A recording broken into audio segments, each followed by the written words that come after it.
2, 4, 3, 2, wait na 4, 3, 2, 1. Magandang araw mga bata! Magandang araw po! Bibini Kadunag! Bago muna tayo mag-umpisa sa ating tatalakayin po ngayon, tayo po muna ay masitayo para sa ating panalangin. At maaari po kang tawagin si Christian para pumunta dito sa harapan para sa ating panalangin. Okay. So, sa ngana ng Ama, Anak, Ito, Santo, Amen. Amen. Sumasalangit ka, sambahin ang ngalan mo, mapasa amin ang kaharian mo, sundin ang loob mo dito sa lupa parang sa langit. At iyan niyo po kami ng kahit sa araw-araw, at tutuwarin niyo po kami sa lahat ng mga kasalanan. Gaya ng pagpapatawad namin sa nakasala sa amin. at huwag mo kami paitulot sa tukso, at iadyan mo kami sa lahat ng masasama. Amen. Salamat naman ng Anak ng Espiritu Santo. Amen. Bago po muna kayo umupo, gusto ko pong pulutin niyo po yung mga basura na nasa ibaba po ng inyong mga upuan.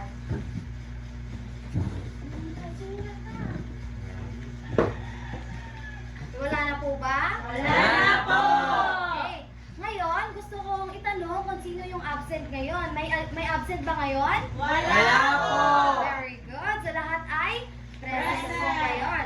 So, sa oras na ito, bago muna tayo dumako sa ating tatalakayin po ngayon, tayo po muna ay magbabalik-aral. So, ano po yung tinalakay natin kahapon? Pangalan. Sino? Okay, Tia. Tamang pagbanggit ng pangalan po. Ano pa? Okay, thank you, Tia. Ano pa? Okay, Virginia.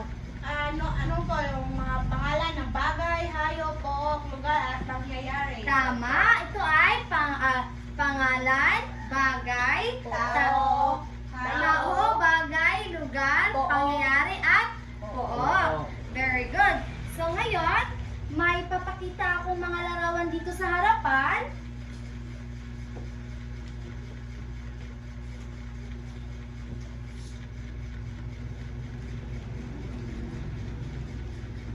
Okay. So, gusto kong tingnan niyo po anong maigi at pagkatapos ay matatanong ako kung ano yung mga na-oobserba nyo o nakikita sa larawang ito. Ako po, Okay, Virginia. may ano po, sa isang larawan po may mga maraming puno nga pinutol. Tama. Ako po. Next. May mga bata po na nagpupunit ng mga basura po, ma'am. Okay, thank you. Sino pa? Wala na? Ako po, Oh, ikaw po. Tia. may usok po sa ano. Opo, tawag na. Air pollution. Air pollution. Pollution. So, thank you, Tia. At ikaw naman, Christian. May pagbiyo po at nasa sunog. Opo, yan po yung tinatawag nating climate change. So, sa mga larawang ito ay mga iba't ibang uri ng mga problema sa ating sa ating mundo. Tama po ba? Opo. Oo. Kapag tayo ay, mabuti ba yung magtatapon tayo ng basura kahit saan? Mali po. Oh, bakit mali po ito? Dahil nakakasira ito ng ating kalikasan. Nakabala po ng ano, ng Mga kanal po. kanal. Kasi yan po yung dahilan ba, yung may mga baha. Kasi Opo. sira din yung relationship natin. Ibang tao. Ano? Christian, ano? Pakiulit? Anong Problema sa ibang tao. Opo. Nag-aaway-away yung mga tao. Dahil po sa hindi tama yung pagtapon ng basura, ng kapitbahay. Kaya Opo, nasira mga yung puno. relationship. Okay, mali talaga ang magtapo ng basura kahit saan. May tamang basurahan may tamang basurahan po tayo, di ba? Opo. Kaya naglalagay tayo ng basura Bayo sa din ating naman. labas. Malata yun eh. Hindi malata. Opo. Kaya tayo ay may basura sa labas ng ating bahay kasi doon po tayo magtatapon ng ating basura. Si Dondi po, hindi marunong magtapon ng kanyang basura. Malala, Dondi, Marunong mali. Nakita ko sa teacher na nagtatapon ng basura kahit saan, teacher. Mali po yan, Dombi. At Huwag mo yan ulitin, Dombi. Okay. So ngayon, tapos na po tayo sa ating mga larawan na pinapakita ko po ngayon. Tayo po muna ay dumako sa story or pabula. Sinong may gusto ng pabula? Ako! Diba? Gustong-gusto nyo talaga yan, yung mga kwentong pambata. Okay?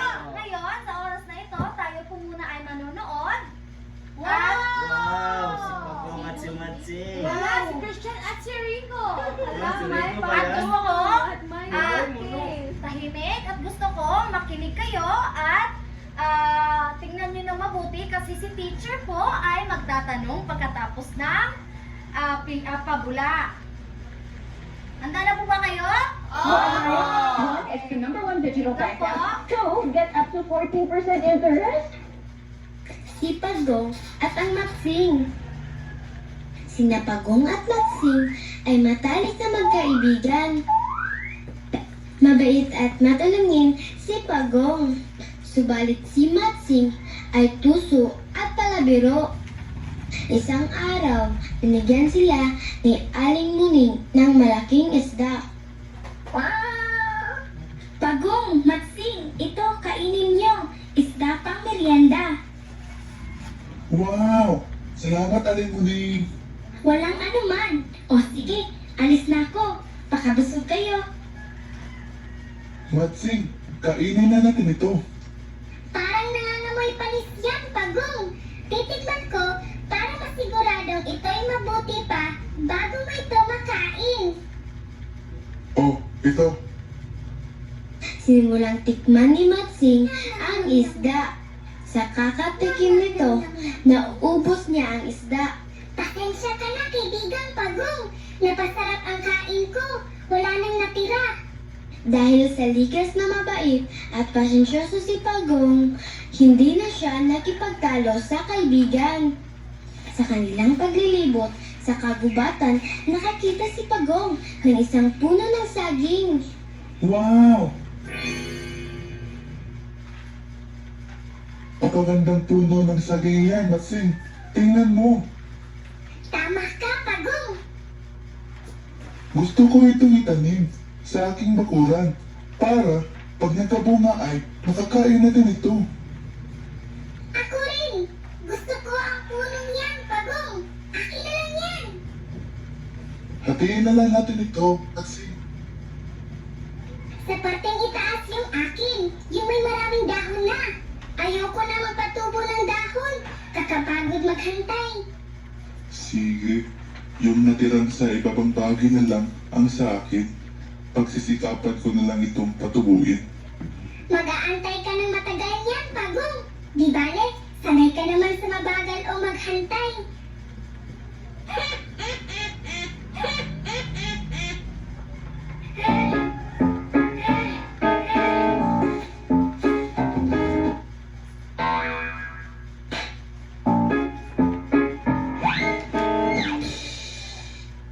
Umuwing masaya si Matsing, dala ang maladahong bahagi ng puno.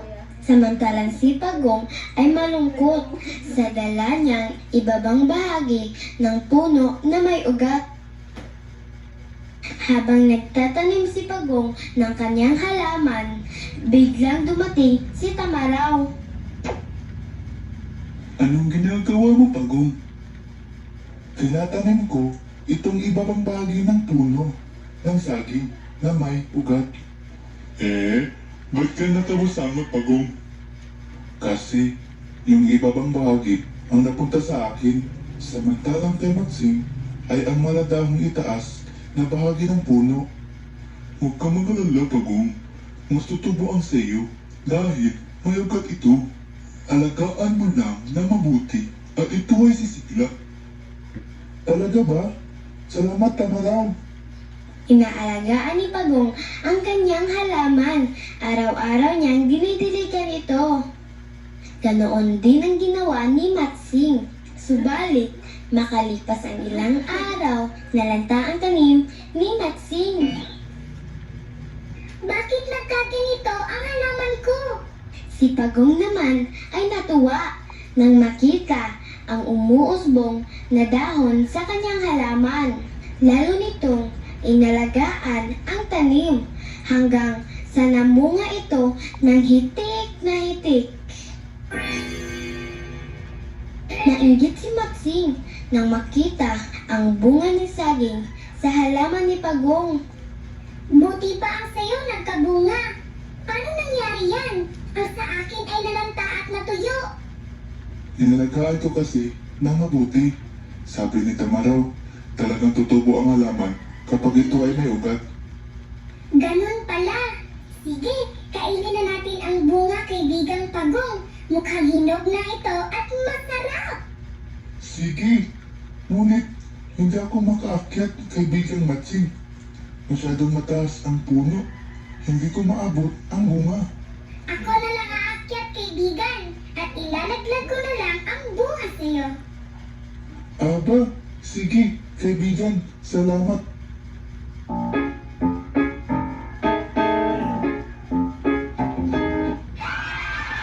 Nang makarating na si Matsing sa taas ng puno, kinain niya ang lahat ng bunga. Wala itong itinira para kay Pagong.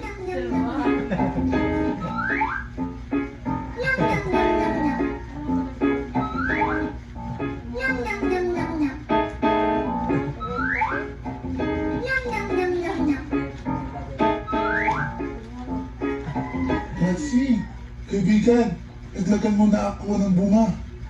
Pasensya ka na, Pagong. Gutom na kasi ako. Naubos ko na lahat ang saging. At nakatulog si Matsing sa sobrang kabusugan. Galit na galit si Pagong. Kung kaya habang natutulog si Matsing, naglagay ng mga tinik sa ilalim ng puno si Pagong. Nang magising si Matsing ay nakita niya ang Daming bayarin. Baka apusin ako nito. Sa TNT utang na loob, kahit ba Okay. May natutunan ba kayo sa ating pabulang pinakita ko sa harapan? Opo! Maganda po ba ito? Opo! Okay. So ngayon, may mga katanungan po ako at gusto kong marinig yung mga opinion nyo. Gusto kong makita talaga kung nakikinig kayo. Okay? Sa unang tanong, bakit naglagay si Pagong na tinik sa ilalim ng puno? Dahil na. Okay, Tia. Dahil nagalit po siya kasi inubos ni Manching ang ang saging na tinanim ni Pagong. Tapos gutom si Pagong, hindi siya nakakain na Oh, di ba? Mabuti ba yun o hindi? Mali! Mali po yun. Bawal magnakaw o bawal kunin ang hindi po sa inyo. Okay, pangalawa. Paano masasabing mabait at matulungin si Pagong? Sino? Anyone? Ako po. Kaya lang po. Oh, okay, Lex.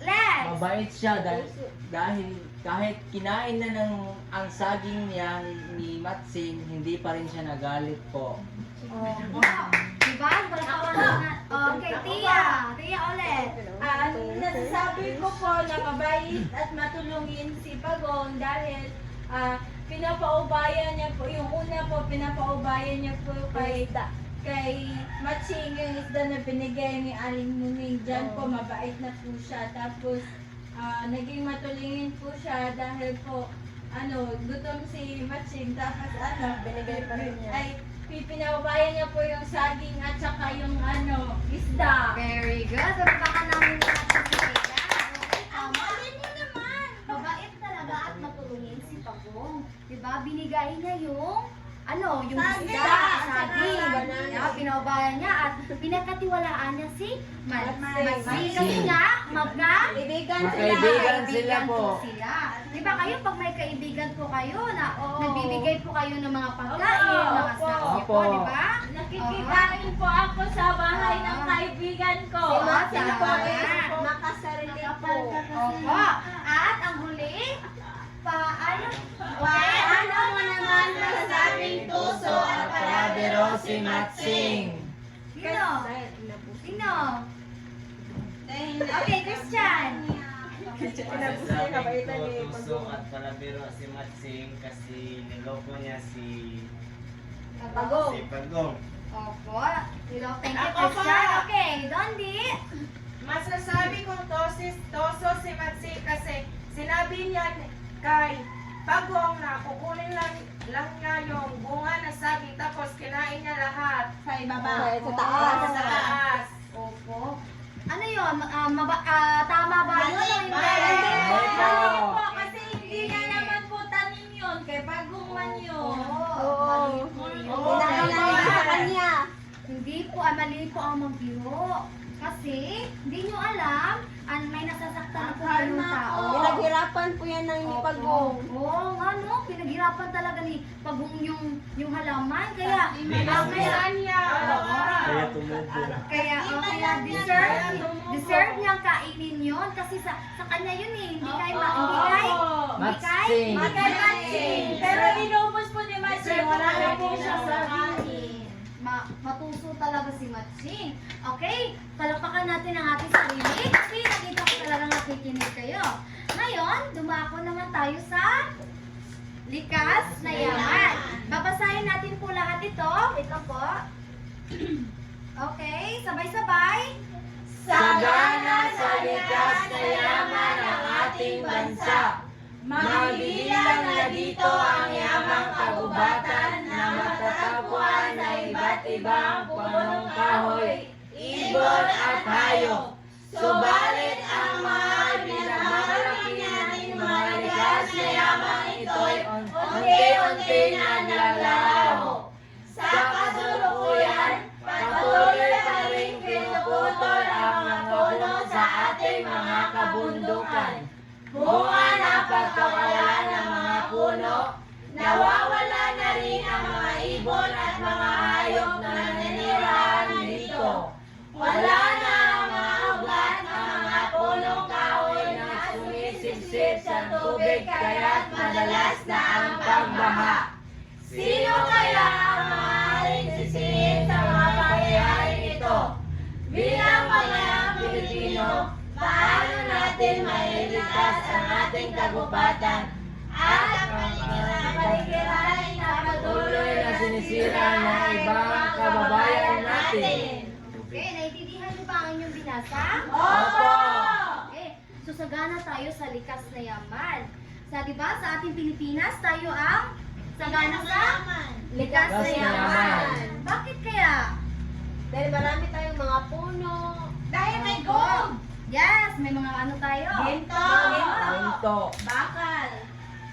Pero, Mineral. pero unti-unti itong naglalaho. Opo. Sino ang may sala nito? Mga tao! Mga tao. Doon di umayos ka po ng upo at makinig po ng mabuti. Okay? Makinig ka kasi. Unti-unti nang naglalaho at pinuputol nila ang kahoy. Sino ang nagpuputol ng mga kahoy? Nakita po, pinutol niya yung kahoy, bibi kahoy. May Yung mga halaman pamilya ba yun. kayo na ano, na pinuputol yung mga kahoy? May mga tiyo, mga mama, or papa kayo nagpuputol. Nakita ko po, papa ni Dottie, pinutol yung mga kahoy sa CR namin. Kasama mo yung papa Hindi po yun mabuti. Kasi yung uling po, gikan niya sa kahoy. Ano po yung gikan? Okay. Ngayon, wala ng mga ugat ang mga puno, kaya tayo nakakaranas ng mga Pagbaha. landslide. Landslide. Lahat po yan ay Tsunami po. wag po natin ano sa Diyos kasi tayo po ang gumagawa niyan, Opo. di ba? Kaya ngayon, para sa inyo, sino yung dapat sisihin sa mga Papa ni Dondie. At papa ni Teya. Okay, ngayon, tumako tayo sa mga katanungan. Tayo ay sabay-sabay. Bakit naging pabaya ang mga Pilipino sa ating likas na yaman? Bakit kaya? Dahil yun po yung source ng income dahil pinutol ng kahoy dahil ginawang uling. Opo. At saka ginawa ng papel. Opo. Tapos Tama ginawa po lahat. Pero masama po ito kasi hindi po ito nakakanda sa ating Kahit na po masama Ligas, tayo, kung yaman. wala pong hindi po ginawa yan, mamamatay ang pamilya dahil walang makain. Wala ka pong bahay. At saka po, wala ka pong bahay po. Walang maitatayo na bahay kung hindi. Hindi magputol ng kahoy. Kung hindi magputol ng kahoy nga. Maraming ori ang kahoy, ma'am. Opo, may Dapat mga- po, pag nagpuputol ng kahoy, ay dapat ding magtanim. Opo. Ang tanim Yan ay po yung hindi tayo bilo. po sa Opo.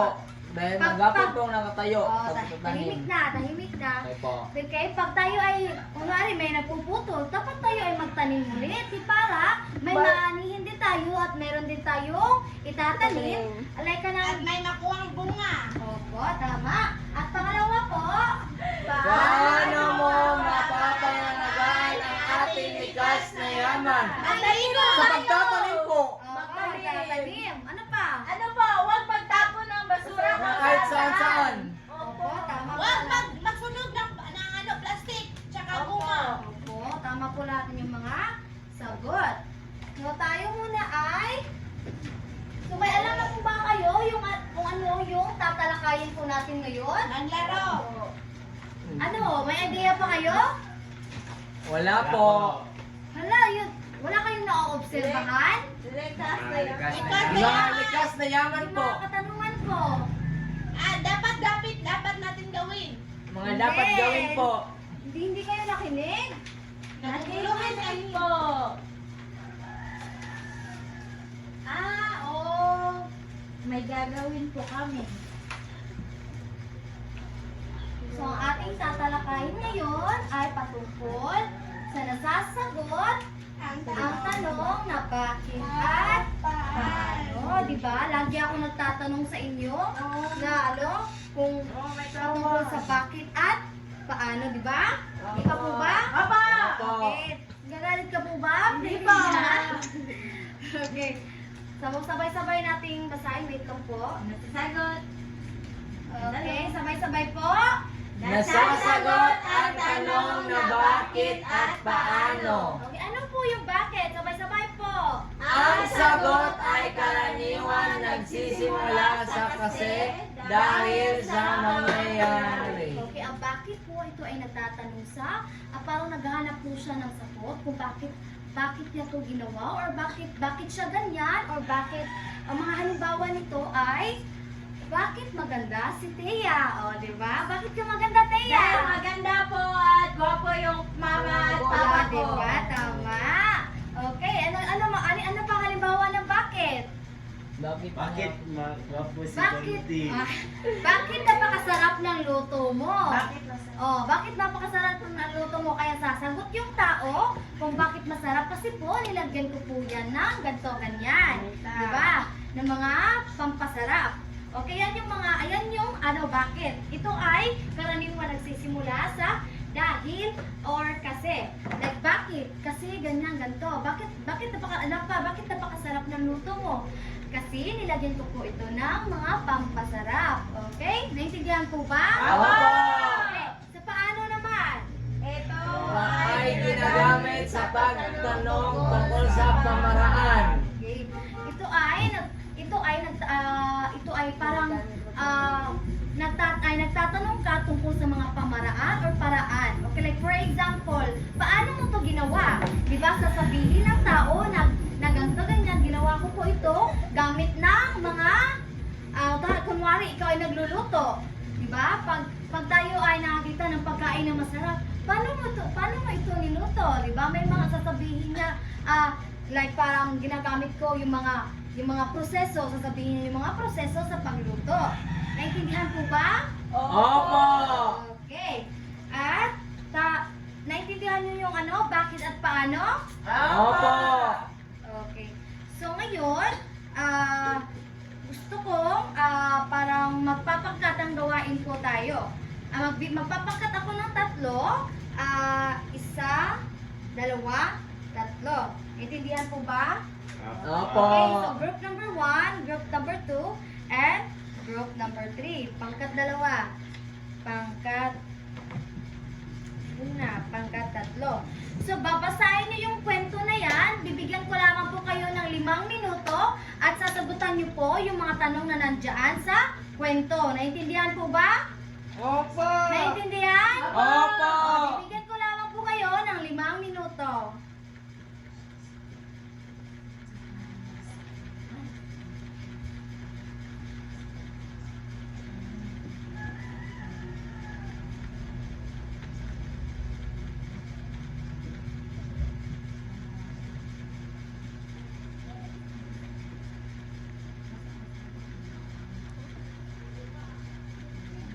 Pagkatapos ng 5 minuto, magpipili ako ng isang miyembro para mag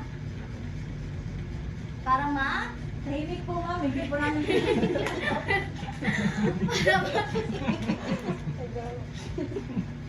Teya, hindi yun maganda. Pangit po yun. Pagkatapos na maglalakad kayo sa harapan, magpipili lang ako ng isa. Dodi, pakiayos po ng upuan. Pakiayos po ng upo.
Tapos na po ba? You have only 1 minute left. 1 minute left.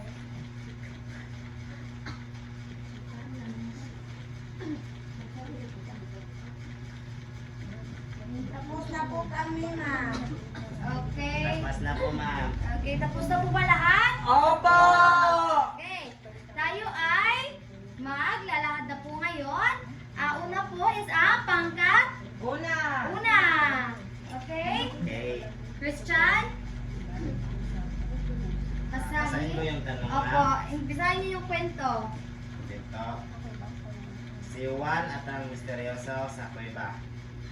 Sa isang maliit na nayon, may batang masugla at palakaibigan na nangangalang Juan.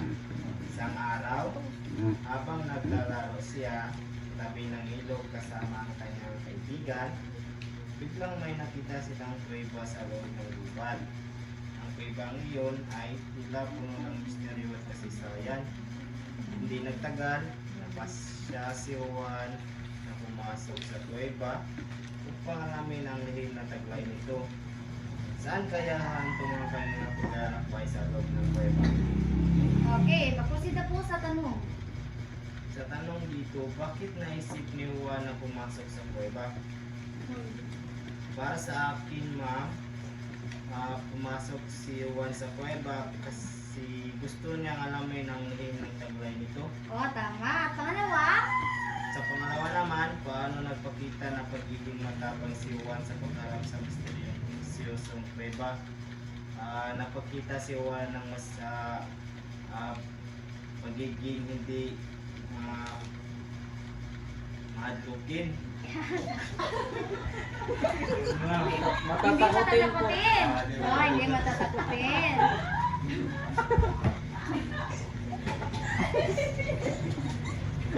Naaadlok ka ba, Christian? Buti lang. Okay, ayos na upo, Christian. Hindi ko na Umayos na upo. Okay, tahimik. Konting katahimik ka. Umayos na upo. Sorry po, ma'am. Okay, pangkat 2. Tama si Christian. Medyo lang. Pangkat 2. Ang karunungan sa payak na pamumuhay ni Manong Doni. Liblib ng bayan sa sitio Masunok, may isang matandang mangingisda na kilala sa buong barangay bilang Manong Doni. Sa kanyang mga mata, makikita ang tibay na karanasan at mga lihim na payak na pamumuhay. Sa araw-araw, bago siya makatungo sa dagat, natatanaw niya ang paligid mula sa tuktok ng bundok. Naroroon ang kanyang mga pag-iisip na puno ng mga mag-aaral sa karunungan na natutunan mula sa mga tao na makikisalamuha sa kalikasan at sa mga pagkawatao. Tanong, number 1, paano niya napanatili ang kanyang positibong pananaw sa kabila ng mga mabubuhay? So, ang sasagot po dyan ay si Alexei. Okay. Naging positibo po siya dahil sa mga puno at kalikasan na kanyang nakikita sa kanyang paligid. Tanong number 2, Okay, bakit tama. mahalaga ang pagmamalasag at kalikasan ayon kay Manong Dondi? Dahil po ang kalikasan ay makakatulong sa atin sa pag-unlad at makakatulong sa atin sa paggawa ng bahay at mga kung ano. Yun lang po at maraming salamat. Salamat. Bigyan ng palakpakan. Salamat, pangkat 2. Ngayon, dumako naman tayo sa pangkat 3. Pangkat 3. Ang kabutihang puso ni Aling Rosa. Sa isang maliit at tahimik na bayan, namumuhay si Aling Rosa. Isang matandang babae may pusong mapagbigay. Sa kanyang munting tindahan, hindi lang benta ang kanyang layunin, kundi ang pagtulong sa mga nangangailangan. Isang araw, isang batang lalaki ang pumasok sa tindahan at humingi ng tulong. Tinulungan ni Aling Rosa ang bata. At mula noon, ang batang iyon ay palaging nagtutungo sa tindahan para makipagkwentuhan at magpasalamat. Tanong, bakit kaya hindi napagod si Aling Rosa sa pagtulong sa iba? Dahil may kabutihang puso si Aling Rosa. Tama. Tapos pangalawa, paano niya natutunan ang ganitong kabutihan ng loob? Kuya Ben. Paano niya natutunan ang ganitong kabutihan ng loob? Hindi po dito nasabi sa kwento kung paano niya natutunan, pero para po sa akin, natutunan po ni Aling Rosa siguro sa kanyang mga magulang kung paano ang maging mabuti at mapagbigay. Tama. Palakpakan naman. Okay. Lahat po ng sagot nyo ay tama at mabuti. Sa pangkat 1, pangkat 2, at pangkat 3. Ngayon, may pasulit tayo. Magbibigay ako ng test paper sa inyo para sa sugatan nyo. Bibigyan po lamang kayo ng 5 minuto para sagutan po ito. Naintindihan po ba? Opo! Okay.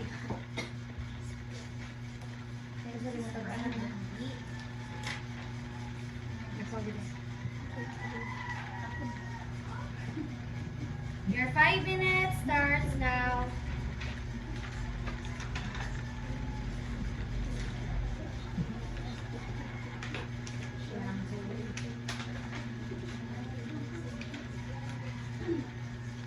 Tapos na po. Tapos na? Opo! Okay, maaari nyo na ipasa dito sa harapan kasi sasagutan natin niya sa susunod na pagkikita. Okay po, ma'am. Nandito na po ba lahat? Opo! Nakasagot ba kayo? Opo! Okay, mabuti naman. At ngayon, sa oras na ito, ang inyong takdang aralin, atin po itong babasahin sabay-sabay. Sino ang iyong matalik na kaibigan? Ilan siya? May mga matalik ba kayong mga kaibigan? Opo! Okay. Gusto kong ilagay nyo sa inyong kwaderno sa takdang aralin para sa ating takdang aralin ngayon at ipapasa nyo yan bukas at ilarawan nyo lamang po ang inyong matalik na Kaibigan! Naintindihan po ba? Opo! Okay, mabuti naman.